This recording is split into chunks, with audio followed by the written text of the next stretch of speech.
वे पासे वहाँ अहम ख़बर ॾियूं पिया नसीराबाद में जिते गाजी ख्वावर के रवासी का हथियारबंदन पारा 5 लाख रुपया फुर कया विया। दरगाह पीर सफ़र शाह बुखारी वट मोटरसाइकिल सवार हथियारबंदन एजाज़ अली ख़ास खेली का फुर लुट कई। अणजातल हथियारबंदन नौजवान का फुर करण बाद खेस ज़ख्मी करे फरार थी विया। अहम ख़बर मां सां शेयर करे विया आहियूं। नसीराबाद में गाजी ख़ावर जो रहवासी का हथियारबंदन पारा 5 लाख रुपया फुर कया विया।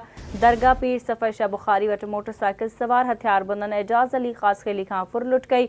अणजातल हथियारबंदन नौजवान का फुर करण बाद खेस ज़ख्मी करे फरार थी विया। तफ़सील मालूम कंदासीं आवाज़ में रिपोर्टर बशीर लगारी खां। जी बशीर लगारी, कहिड़ा तफ़सीलान वाक़े जे हवाले सां आगाह कजो।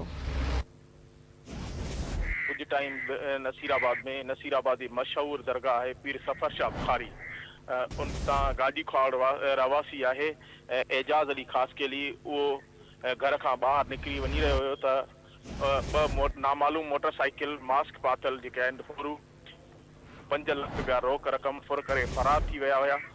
उन जी मज़ामत करण ते गाजी ख्वाड़ वासी एजाज़ ख़ास के लिए मथे में बट हणी करे विया आहिनि।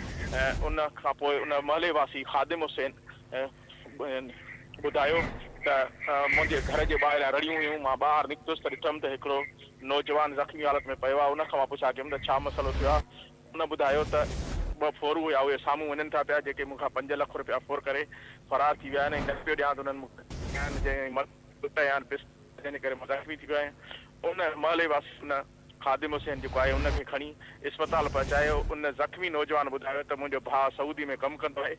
उन असांजे मां छोला खपाईंदो आहियां, मूंखे 5 लाख रुपया मोकिलियईं त ही प्लाट वारे खे ॾे। कुझु ॾींहं अॻु में अॼु उहे पैसा खणी वञी रहियोसि बाईपास ते उनखे ॾियण लाइ त नामालूम फोरू आया जेके मूंखे धक हणी मूंखां इहो 5 लाख रुपया फुर करे विया आहिनि। असां सां वॾो ज़रूरु आहे। ओॾा SHO नसीराबाद राब्ते करण ते ॿुधायो। ठीक है बशीर, अवां जी मेहरबानी अपडेट करण लाइ।